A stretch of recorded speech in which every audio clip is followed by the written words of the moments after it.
네, 부동산에 대한 모든 것을 알려드립니다. 내 집을 부탁해 진행을 맡은 장진현입니다. 오늘은요, 이 빌딩 투자에 대해서 많은 분들이 관심은 가지고 계시지만 저처럼 이제 초보자이신 분들이 많이 꺼려하시기 때문에 이 부분에 대해서 한번 이야기를 나눠보려고 하는데요. 오늘은 이분들과 함께 이야기 나눠보도록 하겠습니다. 부동산 전문가 김태엽 팀장님 그리고 변수연 아나운서와 함께합니다. 안녕하세요. 안녕하세요. 네, 오늘 팀장님은 방송이 처음이라고 하셨는데 시청자분들께 간단하게 소개 한번 부탁드릴게요. 네, 안녕하세요. 저는 빌딩 매매 전문 부동산 중개법인에서 근무하고 있는 김태엽 팀장이라고 합니다. 저는 부동산 업계에 9년차 근무를 하고 있고요. 빌딩 매매 전문 중개법인에서 3년차, 대기업 부동산 자산관리에서 4년 6개월, 지역 로컬 부동산에서 2년 근무한 경력이 있습니다. 그리고 현재 부동산 블로그를 좀 운영하고 있는데 네이버 블로그를 운영하고 있고 비드업으로 활동하고 있습니다. 네이버 블로그에서는 상권 분석이나 아니면 부동산 관련 자료들을 지속적으로 업로드하고 있고 빌딩 투자를 위해서 좀 필요하신 분들은 오셔서 보셔도 괜찮을 것 같습니다. 네, 오늘 첫 방송이라서 긴장을 좀 하고 계신 것 같은데 네, 그렇게 긴장하지 않으셔도 될 것 같고요. 오늘 9년차, 무려 9년차 베테랑이신 전문가님 모셔서 다양한 인사이트 함께 나눠가셨으면 좋겠습니다. 자, 그럼 본격적으로 시작하기에 앞서서 이 빌딩 투자라고 하면 앞서 말씀드렸지만 이거 너무 큰 금액이 필요한 거 아닌가 좀 우려하시는 분들도 많이 계실 것 같은데요. 이 빌딩 투자 꼭 큰 금액이 필요한가요?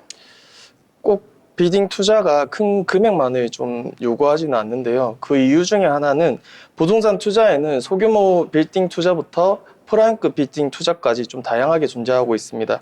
또한 투자 방식에 따라 적은 자본으로도 시작할 수 있고, 다만 빌딩 투자가 좀 어렵다고 여겨지시는 분들은 거의 대부분이 막연한 두려움을 좀 가지고 계시는 분들이 많으십니다. 투자 성공 사례도 많지만 실제로 실패 사례도 많기 때문에 좀 그런 생각을 하시는 것 같은데요. 빌딩 투자를 성공적으로 이끌기 위해서는 빌딩 투자를 제대로 알고 진행하시고 상권에 대한 이해도가 높아진 상황이라고 하면 투자 실패에 대한 가능성을 현저히 낮출 수 있습니다. 네, 소규모로도 투자가 가능하다라고 언급을 해주셨는데 소규모라고 하니까 좀 체감이 잘 안 되는 것 같은데 정확히 어느 정도 있으면 투자가 가능한가요? 일단 좀 기본적으로 좀 생각을 하시기에 따라서 좀 다르긴 한데 저희가 좀 생각할 때 소규모 투자라고 하면 자기 자본을 한 2억에서 3억 정도까지 이 정도 좀 쓴다고 하면 소규모로 좀 진행이 가능하시다. 또한 더 작은 금액으로도 진행이 가능하신데 그건 제가 추후에 설명드리면서 한 번 더 말씀드리겠습니다. 제가 생각했던 것보다도 좀 소규모인 것 같아서 저도 좀 솔깃하고 있습니다. 네, 그렇다면 투자처, 주식도 있고 또 아파트 투자하시는 분들도 있고 굉장히 다양한 투자 방법이 있는데 그중에서도 이 빌딩 투자만의 차별화된 점이 있을까요? 빌딩 투자만의 차별화된 점을 좀 다른 물건들이랑 좀 같이 좀 비교를 해서 말씀을 드릴 건데 우선적으로 주식과 부동산에 대한 좀 비교 분석을 좀 해드린다고 하면 실질적으로 주식 같은 경우는 단기적으로 높은 수익을 낼 수 있지만 그만큼 큰 변동성을 가지고 있기 때문에 큰 손실을 초래할 수도 있습니다. 반면 빌딩은 가격 변동성은 낮지만 그만큼 하방이 닫혀 있는 구조로 좀 더 안정적인 수익 창출이 가능합니다. 따라서 주식시장이 실제로 폭락할 때에도 상업용 빌딩의 월세 수입은 지속적으로 발생하는 장점이 있습니다. 그리고 주거용 부동산과 상업용 부동산에 대해서도 좀 말씀을 드리면 월세 측면에서 좀 말씀드리면 주거용 부동산 같은 경우는 1년에서 2년 정도 단기간에 대한 임대 기간을 가지는데 상업용 부동산 같은 경우는 2년, 3년, 5년, 10년까지도 긴 임대 기간을 가지고 있기 때문에 실질적으로 장기 계약들이 많아 관리 부담이 적고 임대료 상승률 또한 상업용 부동산이 주거용 부동산에 비해서 좀 더 높은 경향을 띠고 있습니다. 또한 채권과 예금에 대해서도 좀 같이 비교를 해보시면 좋은데 실제로 예금과 채권은 원금이 보장되는 대신 이자율이 매우 낮습니다. 보통 1%에서 2%대 정도로 형성되어 있고 빌딩 월세 수익률 같은 경우는 3%대에서 4%대까지 좀 더 높은 수익률을 지니고 있기 때문에 빌딩 투자가 실제로 자산 증식에 대해서는 좀 더 유리한 측면이 있습니다. 그래서 전반적인 다른 상품들과 비교해 보았을 때 좀 낮은 위험성과 좀 더 높은 수익률로 인해서 그 투자 자본에 대한 자산 증식이 좀 더 원활할 수 있다라고 볼 수 있습니다. 네, 다른 투자처에 비해서는 비교적 안정적으로 투자를 할 수 있다라고 언급을 해주셨는데 이 주식 시장이 좀 두려운 분들이 좀 안정적으로 자산 증식을 원하실 때 오늘 방송 눈여겨보시면 좋을 것 같습니다. 자, 그렇다면 이 빌딩 투자에 대한 장점 좀 더 구체적으로 궁금한데요. 좀 더 구체적으로 좀 말씀드린다고 하면 빌딩 투자에 대해서는 총 4가지 장점이 있다고 볼 수 있습니다.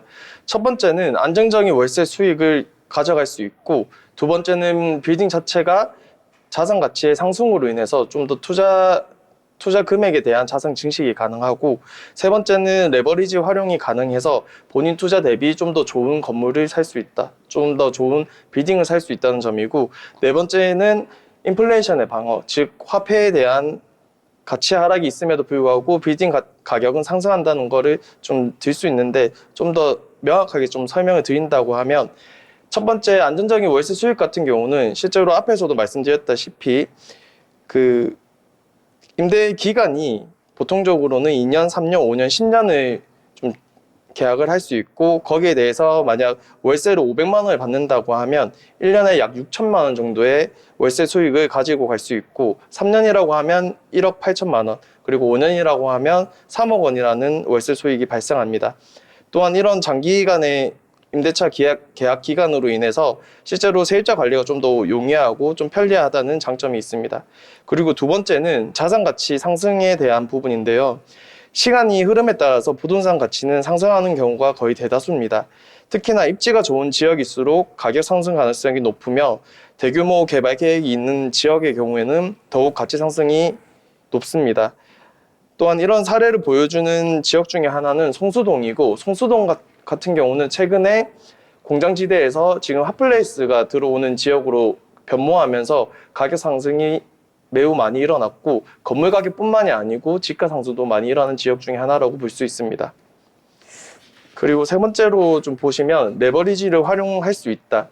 즉 10억짜리 건물을 산다고 하면 자기 자본 3억에 그리고 대출 7억 정도를 내서 실제로 본인 금액은 3억밖에 들어가지 않지만 10억 정도의 그 건물을 살 수 있고, 거기에 대해서 가치 상승이 이루어진다고 하면 레버리지 효과로 인해서 더 많은 금액 차익을 남길 수 있다라는 장점이 있습니다. 그리고 제일 마지막으로는 인플레이션 방어 수단이라고 말씀드릴 수 있는데요. 물가가 상승하면서 화폐 가치는 하락하지만 부동산은 자산 가치가 상승하는 특징이 있습니다. 예를 들면 10년 전에는 5억 원이었던 빌딩이 현재 15억이 되었다면 물가 상승과 함께 가치가 올라가는 것을 볼 수 있습니다. 이는 장기적으로 자산 보호 수단으로서 빌딩 투자의 가장 큰 장점이라고 보여집니다. 네, 안정적인 수입을 얻을 수가 있고 또 인플레이션, 물가 변동에 따른 인플레이션의 방어 수단으로서도 활용할 수 있다라고 장점을 자세하게 아주 언급해 주셨습니다. 자, 그래서 그런지 요즘 MZ들 사이에서 이 부동산 투자에 대한 열풍이 불고 있다는 제가 소문을 좀 들었는데요. 이 직접 느끼시기에, 전문가님이 느끼시기에 정말로 젊은 층에 대한 수요가 좀 증가했다고 생각하시나요?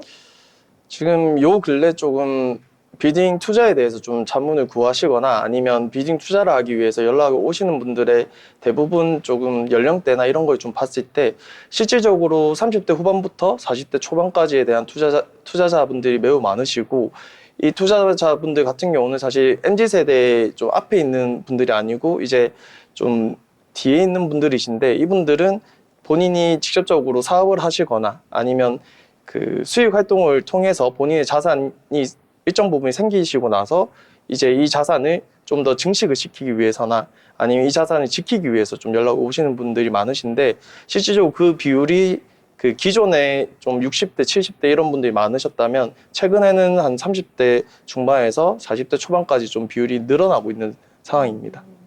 정말 제가 느끼기에도 제 주변에 이렇게 부동산 이야기, 오피스텔을 매매를 했다, 이렇게 얘기를 하시는 분들이 꽤 계시더라고요.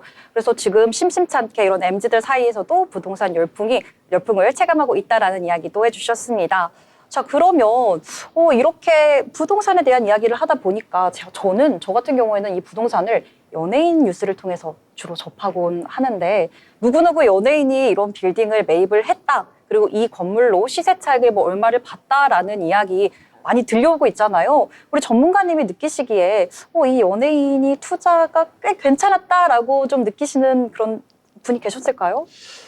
제일 최근에 제가 좀 이야기를 들었던 사례 중에 하나는 실제로 그 김은숙 작가님이 그 신사동에 건물 투자를 해서 좀 차익을 많이 남기셨다는 이야기, 그리고 그 실제로 아직 그 매각을 진행하시지 않으셨지만 황정민 배우님이 그 신사동에 투자를 해서 조금 그 시세 차익이 좀 많이 내고 있고 아직은 매각을 안 하셨다는 이야기 정도는 좀 들은 바가 있고, 지금 그리고 사실 조금 안타까운 사례들도 많지만은 조금 좋은 사례들을 좀 그렇게 말씀드릴 수 있고, 실패 사례는 제가 다음에 좀 준비해서 오겠습니다. 왜냐면 그거는 좀 민감할 수도 있고 조금 그 상황들을 보면서 좀 왜 투자가 좀 실패가 되었는지에 대해서도 좀 같이 찝어드리면 아무래도 비딩 투자를 위해서 좀 접근하시는 분들이 이런 부분은 조금 내가 조심을 해야 되겠구나, 아니면 내가 투자 실패를 하지 않기 위해서는 어떤 지역에 아니면 어떤 방법을 가지고 투자를 해야 되겠구나라는 부분을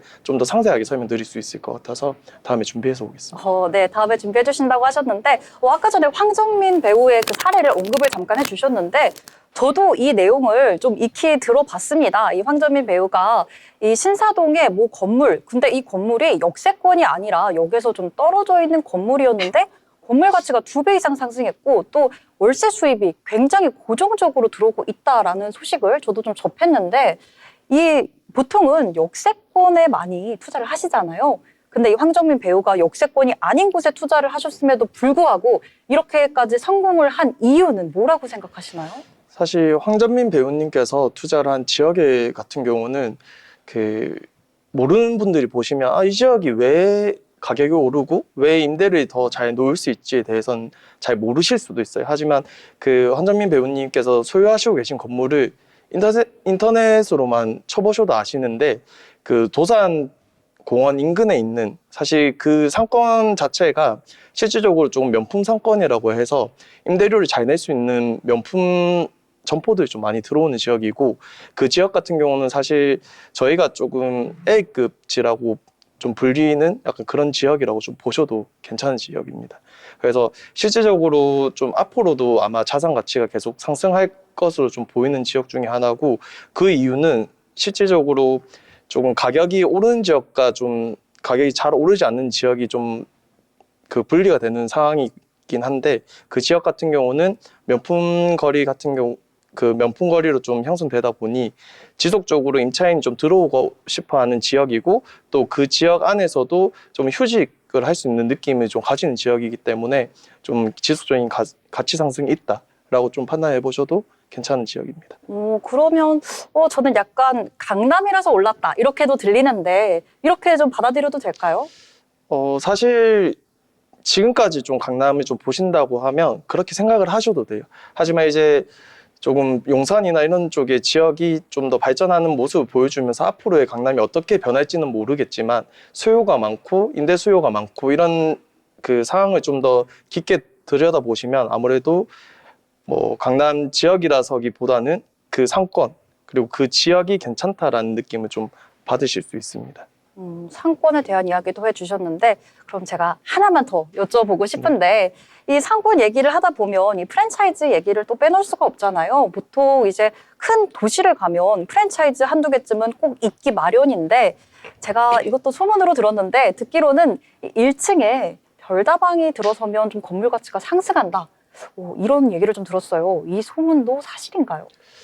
이제 예전 같으면 이 소문이 기정사실화가 될 수도 있어요.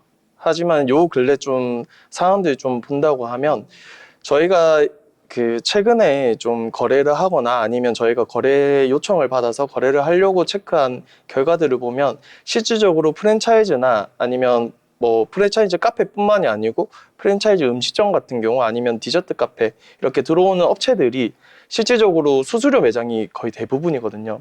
근데 그 수수료 매장이 그 중심지에 위치를 하고 있고 거기서 매출이 높아지면 높아질수록 그 임대료를 더 많이 받는 그런 점포들인데 실질적으로 최근에 들어오는 프랜차이즈들 같은 경우는 수수료율이 엄청 높지는 않습니다. 그래서 들어온다고만 해서 가치 상승이 일어나는 부분은 아니고 이제 그 건물 전체적으로 다 같이 건물을 사용하면서 건물 내부뿐만 아니고 외부를 좀 같이 인테리어를 해서 건물이 좀 이뻐 보이게 만든다든지 아니면 건물을 지속적으로 관리를 잘 해서 그 건물의 하자를 좀 잡으면서 건물 자체가 깔끔해 보이는 느낌으로 해서 건물 가치가 상승한다. 이런 부분은 또 좋은 영향으로 좀 볼 수가 있는데 실제로 1층에 그냥 프랜차이즈 음식점이 들어온다, 프랜차이즈 카페가 들어온다 해서 가치가 무조건적으로 상승한다라고 생각하시면 좀 위험하실 수는 있습니다. 어느 정도는 맞는 얘기고 또 요즘은 또 예전과 다르게 이게 완전 100% 적용되지는 않는다. 또 이렇게 정리해 볼 수가 있을 것 같습니다. 네, 참고로 본 방송에서 제공하는 정보는 투자를 위한 조언을 할 뿐 해당 부동산 가치의 상승 또는 하락을 보장하고 있지 않습니다.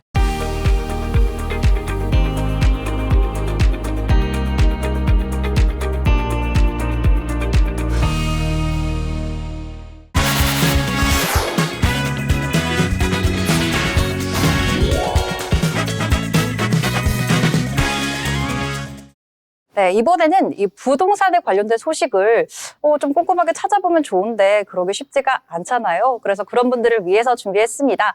부동산 관련 뉴스를 모아서 소개를 해드리는 시간인데요. 자, 오늘 여러 가지 소식들 이 변수연 아나운서가 준비하셨다고 하는데 변수연 아나운서 오늘 어떤 소식들 준비해 주셨나요? 네, 제가 최근 부동산 이슈 모아봤는데요. 바로 첫 번째 소식 전달해 드리도록 하겠습니다.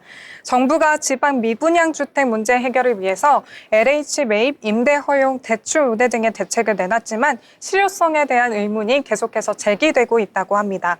지난해 12월 기준 악성 미분양은 2만 1,480가구로 11년 만에 최고치를 기록했다고 하고요. 이 중 80%가 지방에 다 집중돼 있다고 합니다.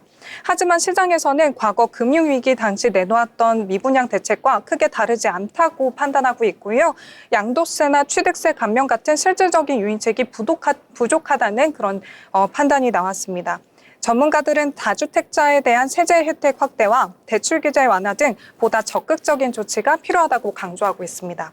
또한 저성장과 인구 구조 변화 등 거시적인 요인을 고려해야 한다는 의견도 나왔는데요. 올해 경제 성장률 전망치는 1%대고 또 65세 이상 인구 비율은 20%를 넘어서 초고령 사회에 진입했습니다. 2052년까지 비수도권 인구는 25%가량 감소할 것으로 예상되는 만큼 단기적인 수요 촉진뿐만 아니라 향후 공급 조절과 지방 경제 활성화와 인프라 확충이 병행돼야 한다는 그런 분석이 나왔습니다. 전문가들은 단기적인 미분양 해소책만으로는 효과가 제한적이라고 판단하고 있고요. 기업 유치와 의료복지 인프라 확충 등 정주 여건을 개선하는 장기적인 전략이 필요하다고 분석했습니다. 네, 다음 소식입니다. 올해 수도권 아파트 분양 시장이 사실상 개점 휴업 상태에 빠졌다고 하는데요. 1월에서 2월 사이에 수도권 분양 물량이 6,403가구로 작년 같은 기간 대비 70%나 급감했다고 합니다. 서울에서는 지난달 모델하우스를 연 단지가 단 한 곳도 없었다는 소식도 있습니다. 대형 건설사들도요, 경기 침체와 탄핵 전국 등 불확실성으로 인해서 공급 일정을 좀 미루고 있는 상황입니다. 올해 전국 아파트 공급 물량은 13만 4,995가구로 3년 전의 절반에도 못 미치는 수치라고 하는데요. 수도권뿐만 아니라 광주와 대전, 울산 등 주요 지방에서도 1월 분양이 전무했고요. 지방 중소와 중견 건설사는 미분양 부담과 자금난으로 인해서 신규 수주를 좀 기피하고 있는 상황입니다. 전문가들은 주택 공급 부족이 하반기부터 본격적으로 집값 상승을 촉발할 수 있다고 경고하고 있습니다. 재건축과 재개발 규제 완화와 세제 혜택 확대 그리고 리츠 활성화 등을 통한 공급 확대 방안이 필요하다는 지적이 나왔습니다. 또 주택산업연구원의 2월 분양 전망 지수가 기준선을 계속해서 크게 밑돌면서 시장 전망이 부정적인 상황이고요. 때문에 정부의 적극적인 대책 마련이 시급하다는 목소리가 나왔습니다. 이어서 세 번째 소식입니다. 서울 대학가 원룸 월세가 가파르게 상승하면서 학생들의 주거 부담이 커지고 있다고 하는데요. 부동산 플랫폼 다방에 따르면 지난해 12월 기준 서울 원룸 월세는 평균 73만 원으로 집계됐다고 합니다.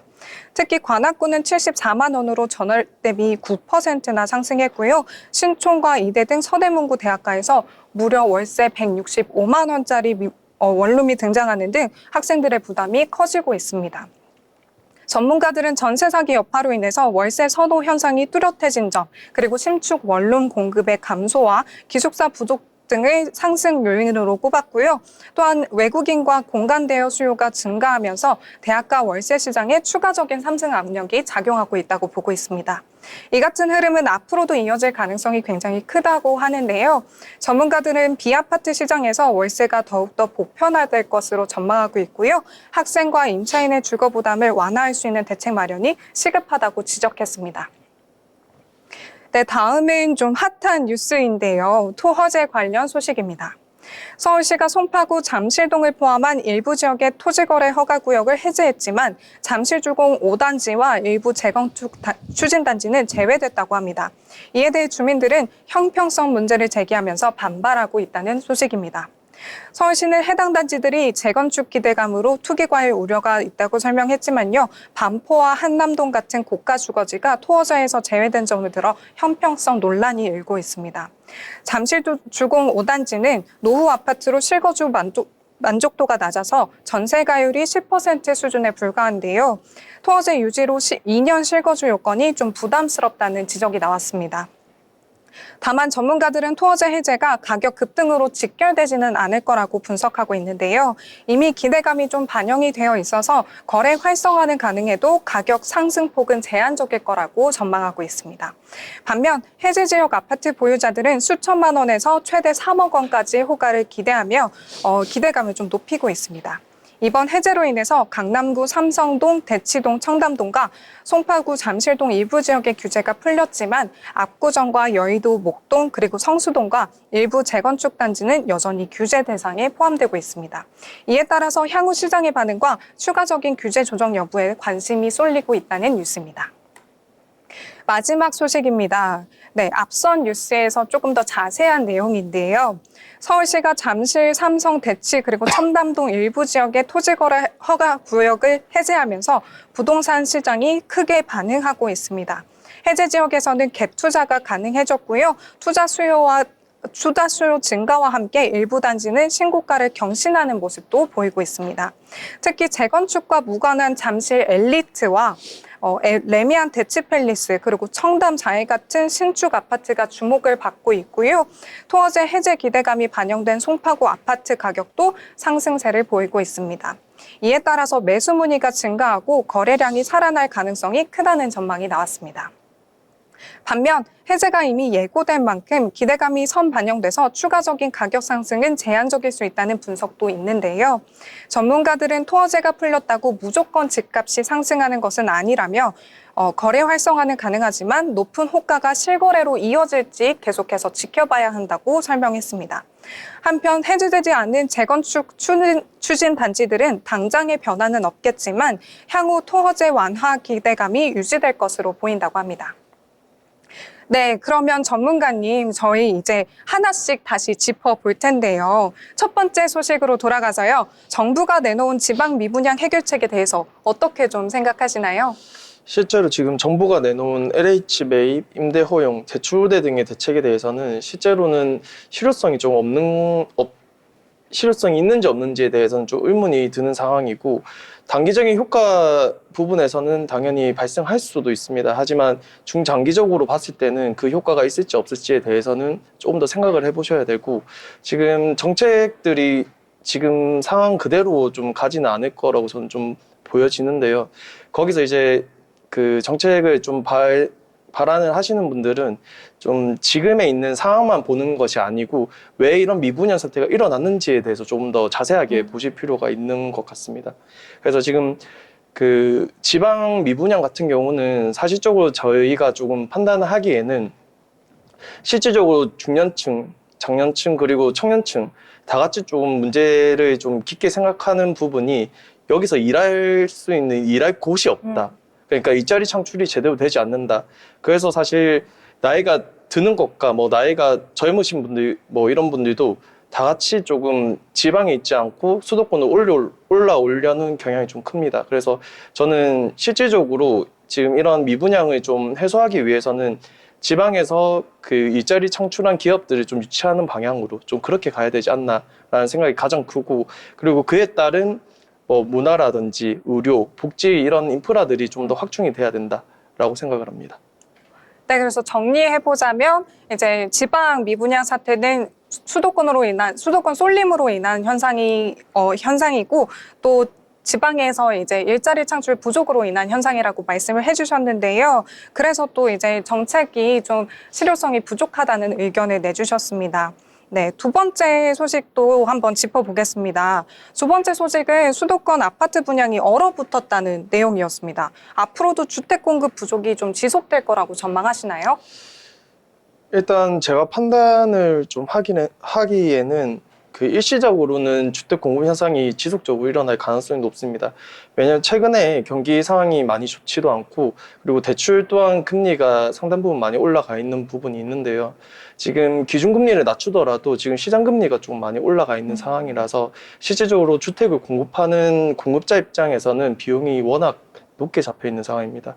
이에 따라서 실질적으로 그 공급을 조금 미루는 현상이 좀 이뤄지고 있고, 이에 따라서 조금 주택 공급이 부족한 현상이 좀 지속될 것 같습니다. 네, 실질적인 시장 금리가 아직까지는 높기 때문에 이 현상이 지속될 거라는 그런 평가를 내주셨습니다. 그 다음엔 이제 대학가 월세 관련 기사였습니다. 저도 대학생 때 높은 월세 때문에 굉장히 좀 부담스러워 했었거든요. 월 165만 원 매물까지 등장한 만큼 월세가 굉장히 많이 올랐는데요. 앞으로도 이런 월세 보편화가 계속될까요? 일단 그 월세 보편화에 앞서서 좀 말씀을 드리자면, 전세라는 제도가 사실은 다른 나라에는 없는 제도예요. 그래서 사실 이런 전세 제도의 좀 그 악용으로 인해서 지금 전세 세입자들이 좀 피해내 있는 사례가 너무 많이 일어났고, 그에 따라서 지금 전세 기피 현상이 좀 많이 일어나고 있습니다. 그럼에도 불구하고 사실 저희 나라 같은 경우는 좀 집값이 많이 비싸기 때문에 아직도 좀 전세로 가는 현상이 조금은 있지만, 지금 대부분의 좀 인식들이 좀 만연하게 자리 잡힌 게 아파트도 오피스텔도 다 전세는 다 위험하다라는 좀 인식이 있고, 실질적으로 전세 비율이 낮은 곳들 같은 경우는 아직 전세를 들어가도 괜찮다 정도지만, 오피스텔 같은 경우는 또 그렇지가 않거든요. 거의 대부분의 오피스텔들이 예를 들어서 2억 정도 한다고 하면 전세가율 좀 잡히는 게 한 1억 6천에서 1억 8천 사이가 좀 잡힙니다. 그러면 90%가 좀 잡혀 있는데, 이런 상황에서는 사실 들어가서 금액을 잃어버리면 너무 본인이 모았던 금액이 대부분 사라지는 현상이 일어나기 때문에 아무래도 월세로 갈 수밖에 없고, 지금 당장에 월세 가격이 올라가는 이유 중에 하나는 오피스텔이나 아파트 같은 경우는 그 지금 당장 문제가 생긴다고 해서 공급이 갑작스럽게 많이 올라갈 수가 없어요. 왜냐하면 공사 기간이 뭐 2년, 3년 이렇게 걸리기 때문에 그 공급이 좀 증가하기 전까지는 어쩔 수 없이 월세 금액이 좀 높아질 수밖에 없다. 그리고 요즘 좀 많이 일어나는 현상 중에 하나인데, 신규 오피스텔로 좀 쏠린 현상이 있습니다. 그 이유 중에 하나는 신규 오피스텔이 예전처럼 그냥 주거만 하는 공간이 아니고, 뭐 음식물 쓰레기도 이렇게 내놓으면 뭐 가져가시는 경우도 있고, 아니면 음식물 쓰레기 자체를 좀 처리하기 편하고, 쓰레기 자체가 좀 처리하기 편한 경향이 많기 때문에 그런 쏠림 현상으로 인해서 아마 금액이 좀 더 올라가고 있는 것 같습니다. 네, 정리해보자면 지금 전세 사기 사태로 인해서 전세 기피 현상이 있고, 또 공급 부족으로 인한 가격 상승 요인도 있고, 또 편의성 때문에도 월세가 굉장히 많이 몰린다는 그런 평가를 해주셨습니다. 다음으로는 토어제 관련인데, 기사처럼 토어제 해제가 가격 급등으로 직결되지 않을 거라고 좀 보시나요?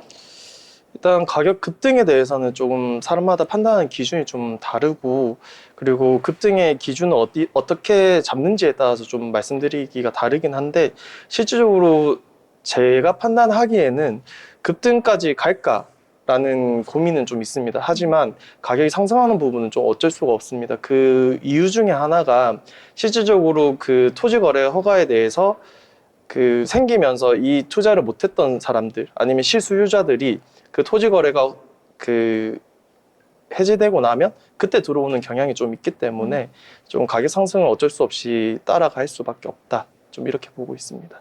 네, 가격 상승은 네, 피치 못할 그런 현상으로 보인다. 이렇게 평가를 해주셨습니다.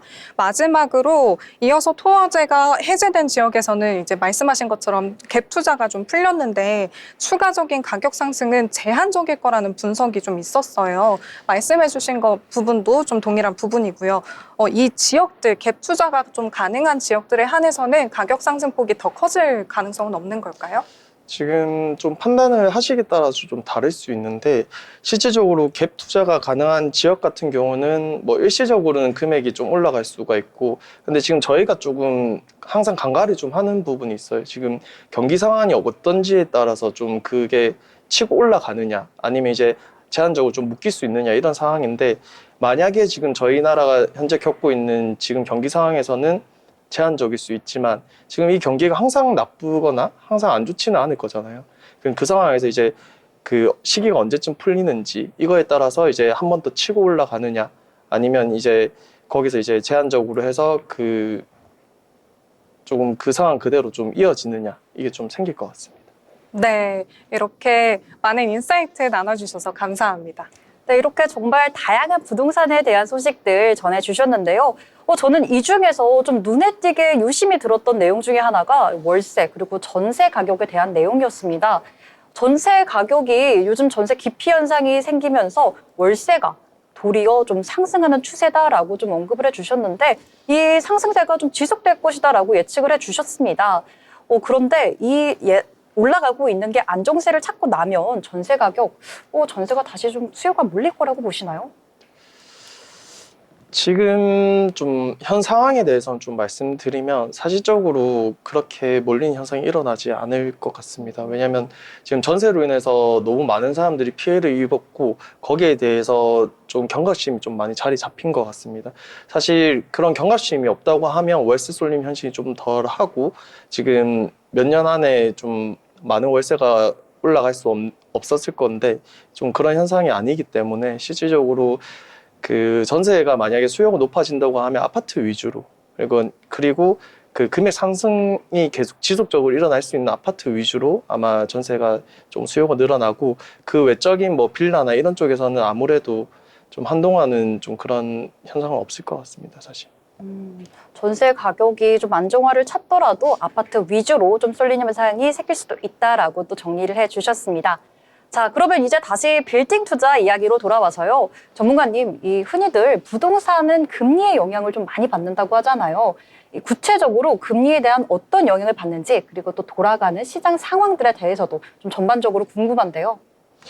그 최근 금리 상황과 경기 변화에 대해서 좀 같이 말씀을 드릴 건데 지금 그 총 3가지 섹터를 좀 나눠서 말씀드릴 겁니다. 제일 첫 번째, 생각보다 느린 금리 인하. 왜냐하면 지금 코로나19 시기 이후로 좀 경기가 좀 많이 안 좋다 보니까 금리를 많이 낮추면서 통화량을 늘리는 정책이 좀 지속적으로 이루어졌었고 그에 따라서 그 가격이 좀 많이 올라갔지 않습니까? 그래서 그러면서 물가도 같이 올라가고 그 현상을 잡기 위해서 생각보다 빠르게 금리를 인상시켰는데 그 금리 인상 시기 이후에 실제로 그 금리를 인하를 시작하였는데 이게 전체적인 경기 상황이나 이런 걸 고려해서 같이 금리를 인하시키다 보니까 조금 느리게 금리 인하가 되고 있고 기존의 대출을 받아서 건물을 소유하신 분들이 이 재연장에 따른 대출이자 부담과 그리고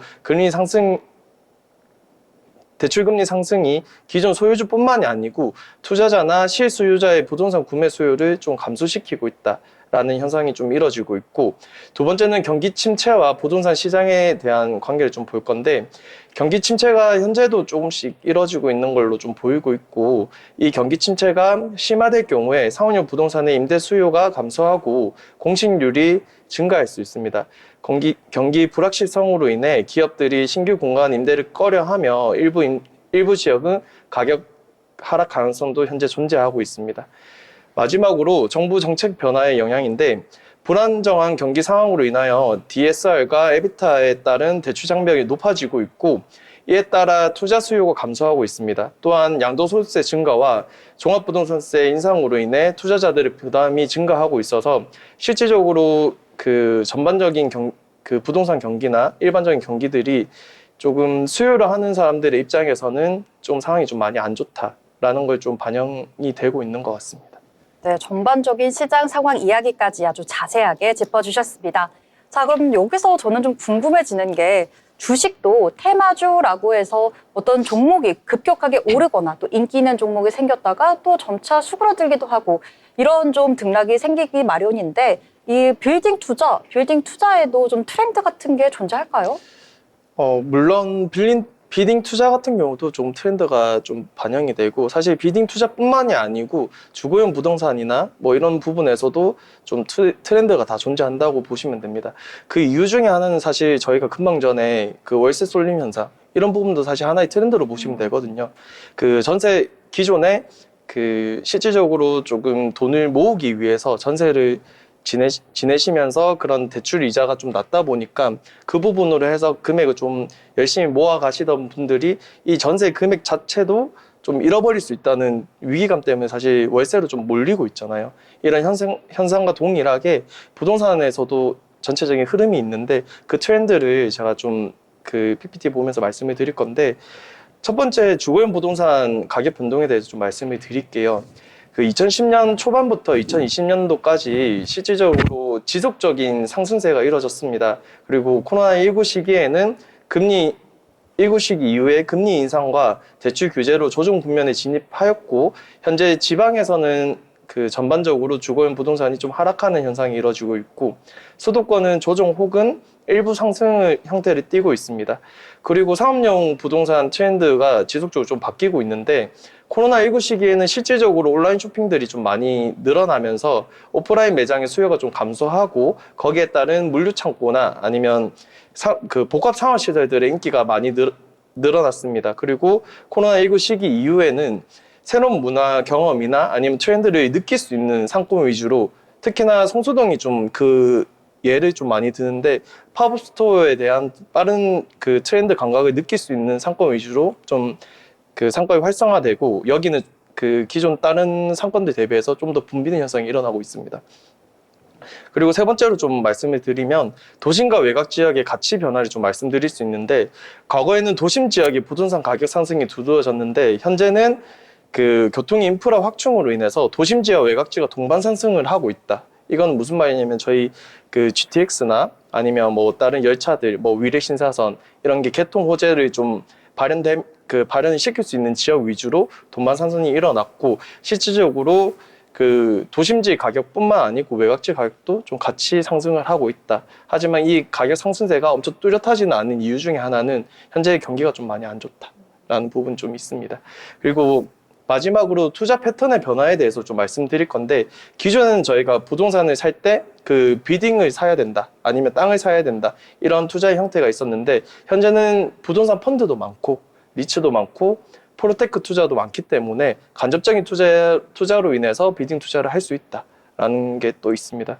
그리고 여기서 좀 프로테크 하면 좀 생소하신 느낌이 좀 많잖아요. 네, 저도 지금 처음 들어봤어요. 그렇죠. 네. 왜냐하면 이 프로테크라는 게 사실은 실질적으로 좀 트렌드화가 되기 시작한 거는 조금 이쪽 업계에 있으신 분들은 좀 빨리 아시는데 한 2021년도, 2022년도에는 한참 또 붐이 잠깐 있었습니다. 그래서 이 프로테크를 간단하게 좀 설명을 드리면 프로퍼티 플러스 테크라고 해가지고 부동산 기술, 그러니까 뭐 다방이라든지 집방이라든지 이런 그 앱 투자나 그 이런 간접 투자를 할 수 있는 이런 걸 좀 지칭하는 말인데 뭐 조금 알고 계시면 내가 이 정도 알고 있다 이런 좀 지식 뽐내기에도 좀 괜찮은 용어라고 생각합니다.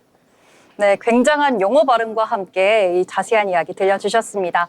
자, 그럼 여기서 저는 또 하나 여쭤보고 싶은 게 주식 하시는 분들은 많이 공감하실 텐데 이 주식 좋다는 이야기는 들리는데 지금 들어가도 될까? 너무 고점은 좀 아닌가 하는 생각에 머뭇거리시는 분들 굉장히 많이 계시잖아요. 부동산이 빌딩 투자 지금 들어가기에 좀 적절한 타이밍인가요? 일단 제가 조금 말씀을 좀 드리고 싶은 거는 저는 판단하지 못하겠습니다. 하지만 조금 설명을 좀 드리겠습니다. 그 현재 부동산 시장이 좀 여러 변수로 인해서 불확실성이 좀 많아진 상황이고, 거기서 이제 제가 사기 좋은 시장이다, 안 좋은 시장이다라고 말씀 좀 드릴 수가 없는 부분은 판단하기 나름인 것 같아요. 그러니까 부동산을 사야 되는 이유들에 따라서 좀 다르고, 이거를 좀 편하게 말씀드린다고 하면, 지금 현 시장은 금리 인상, 그리고 경기 침체 우려, 정부 정책 변화 등으로 조금 혼란스러운 시장이긴 합니다.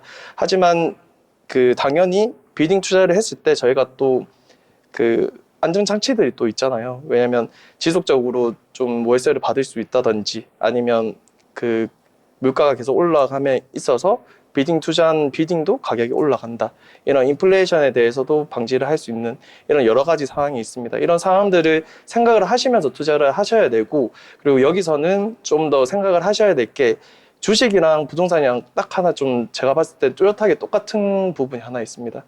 저희가 항상 돈 버시는 분들 보면 하락기에 사서 상승기에 파세요. 근데 지금 저희가 앞에서도 좀 전반적인 자료들을 보고 말씀을 나눴을 때, 부동산이 지금 상승기라는 느낌은 좀 안 드시지 않나요? 네, 저도 부동산 시장 좀 얼어붙었다라는 기사를 좀 본 것 같은 기억은 있어요. 네. 네. 지금 조금 많이 얼어붙어 있고, 지금 이게 약간 빙하가 녹듯이 조금씩 녹고 있어요. 그러니까 지금 어떤 시기냐면 조정 국면에 들어섰고, 이 조정 국면에서 뭐 상황이 어떻게 풀릴지는 모르겠지만 전체적인 경기 흐름상으로는 이제 상승기에 진입을 하지 않을까라는 기대감이 이미 있고, 거기서는 이미 투자를 하시기 시작하시는 분들이 많고, 이 시기에서 가장 좋은 거는 뭐냐면, 너무 어려워서 힘들어서 좀 싸게 파시는 분들이 당연히 생깁니다. 그런 물건들 잘 매입을 하셔가지고 나중에 상승기에 좋은 가격으로 파시면 좋을 것 같다는 생각을 조금 합니다. 많이 네. 말고 조금.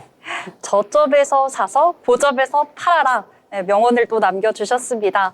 또 이렇게 얘기해 주셨는데, 저는 사실 이전 방송 보신 분들은 좀 많이 들으셨겠지만 오늘도 어김없이 성수동에 대한 이야기가 또 빠지지 않고 등장을 했습니다.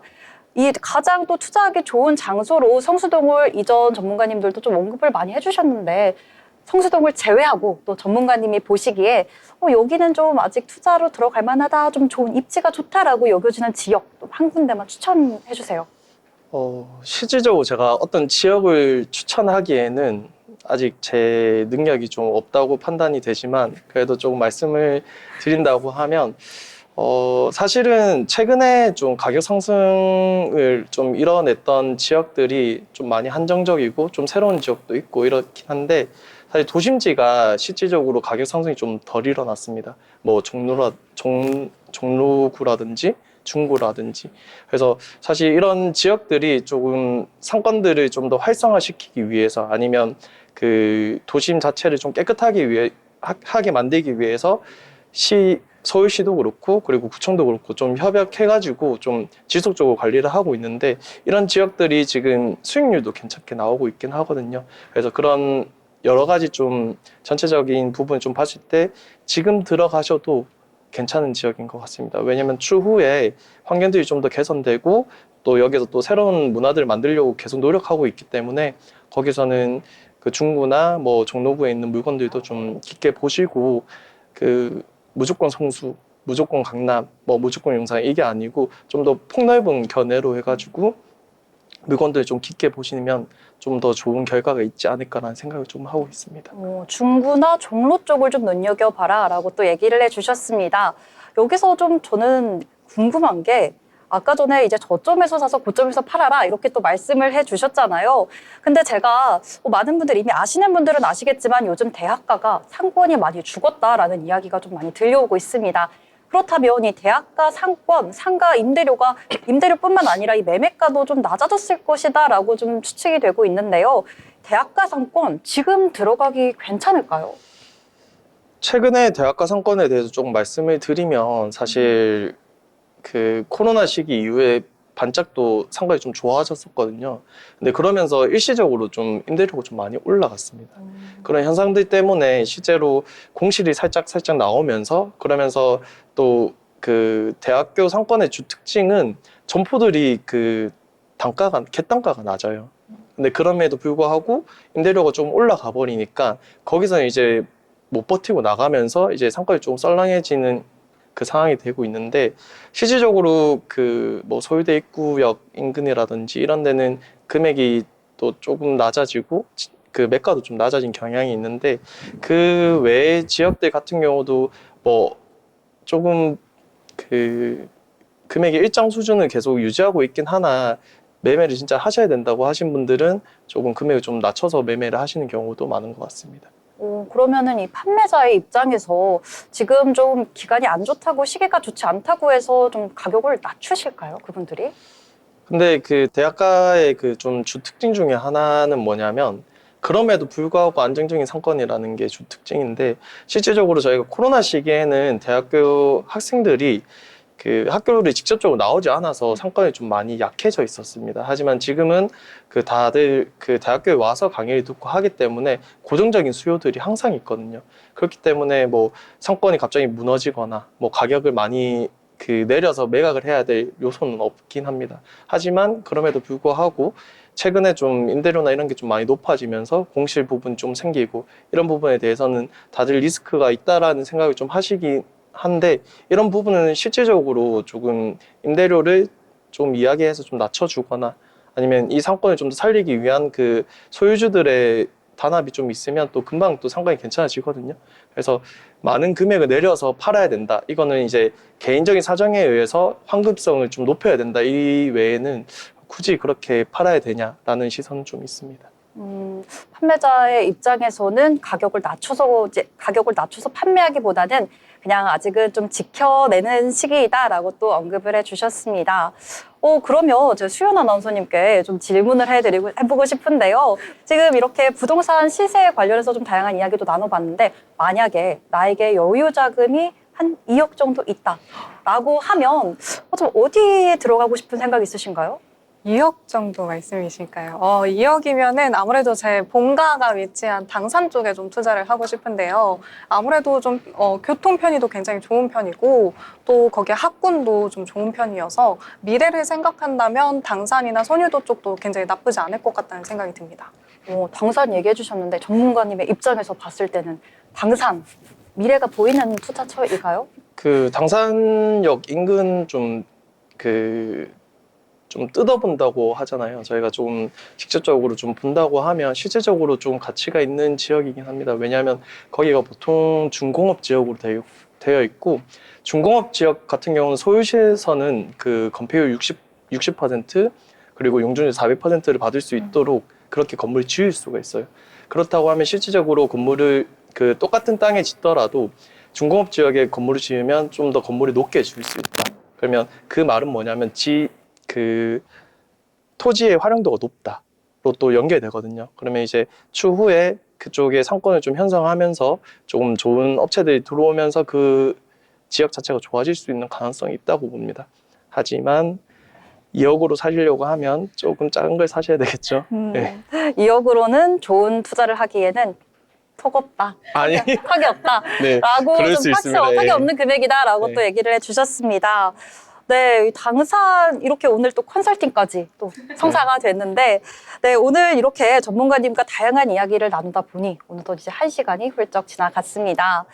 태엽 팀장님, 오늘 방송 처음이시잖아요. 네. 초반에는 좀 긴장을 많이 하셨던 것 같은데 지금은 좀 얼굴에 혈색이 좀 돌아오고 계신 것 같아요. 좀 괜찮으신가요? 안 괜찮습니다. 네.